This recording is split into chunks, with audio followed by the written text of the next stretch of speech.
Alexandre, bom dia. Bom dia, Raíssa. Bom dia, Carolina. Bom dia. Bom, segundo consta, ontem foi grande a movimentação, inclusive de aliados. Aí na noite saiu uma nota do Palácio do Planalto. Estamos falando do Twitter do presidente.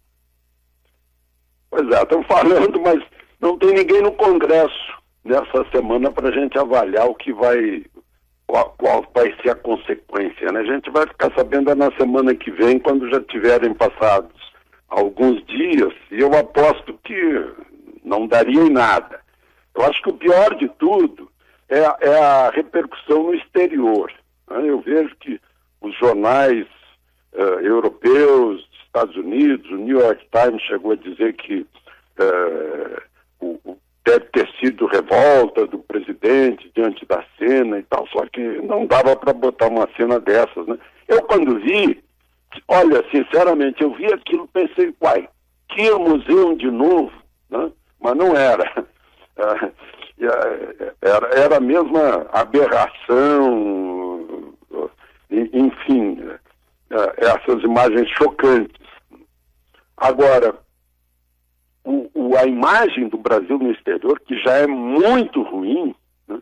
Eu lembro de uma vez, numa recepção na Embaixada do Brasil em Washington, que uma senhora de idade, cabelos brancos, me perguntou, mulheres brasileiras, eu pensei que ela estivesse fazendo uma piada. Eu disse, não, minha mãe não. Eu pensei que fosse piada, e não era, ela estava falando sério sobre o conceito que ela tem da, digamos, sexualidade brasileira, né? Tem o caso que são mais conservadores que os nossos veem, né? Aí aparece essa história que deu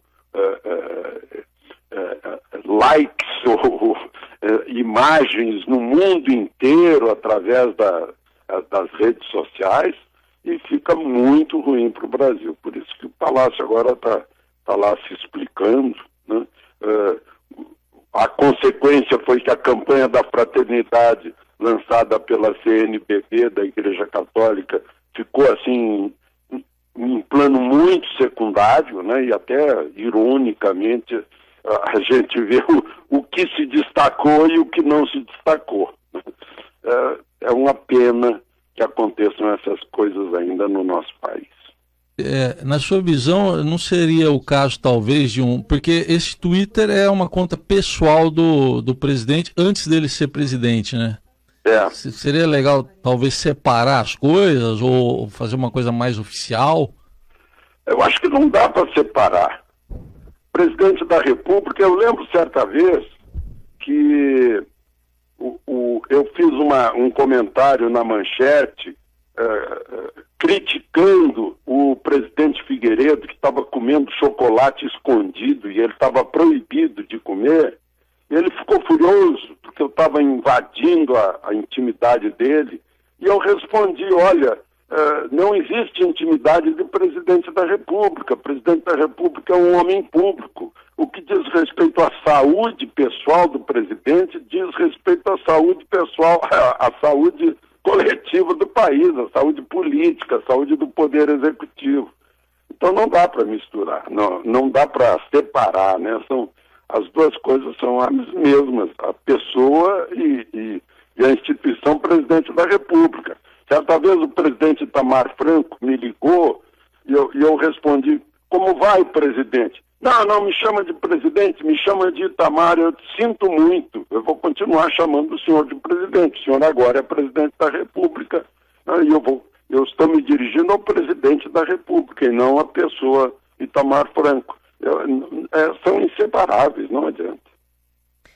Alexandre, outro assunto é o Brasil, que vai para uma reunião importante lá no Quênia sobre meio ambiente. E o Brasil é o quarto maior produtor de lixo plástico no mundo, fica atrás de Estados Unidos, China e Índia, um relatório que foi divulgado pelo Fundo Mundial para a Natureza, e coloca o Brasil numa posição complicada, especialmente nas proximidades, aí, na iminência desse grande evento lá no Quênia. Desculpa, é quarto maior produtor de quê? De lixo plástico do mundo. De plástico? plástico fica atrás dos Estados Unidos, China e Índia. É não degradável, demora séculos aí para se degradar. Estão fazendo campanha para usar canudinho não plástico. Eu já usei no Rio há pouco tempo canudo de papelão, de papel. Mas, enfim, eu acho que nós não vamos fazer um papel feio, não, tirando essa história do plástico, né?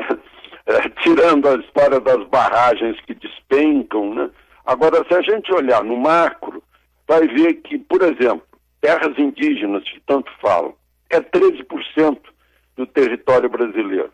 Terras de agricultura e pecuária, de que tanto falam, é 9% do território brasileiro.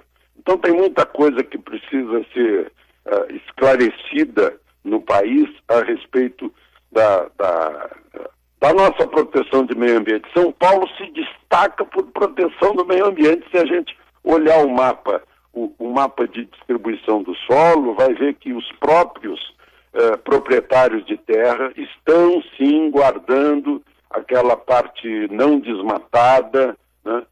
Estão voltando a florestar as margens dos rios. Eu acho que, de um modo geral, não estamos mal, mas ainda temos muito que fazer. Agora, não pode virar xiita, fazer como, por exemplo, tem uma pessoa aí dizendo que é preciso cortar 50% da alimentação de carne no mundo. Aí vamos matar quantos por falta de proteína, né? Tem que pensar nisso.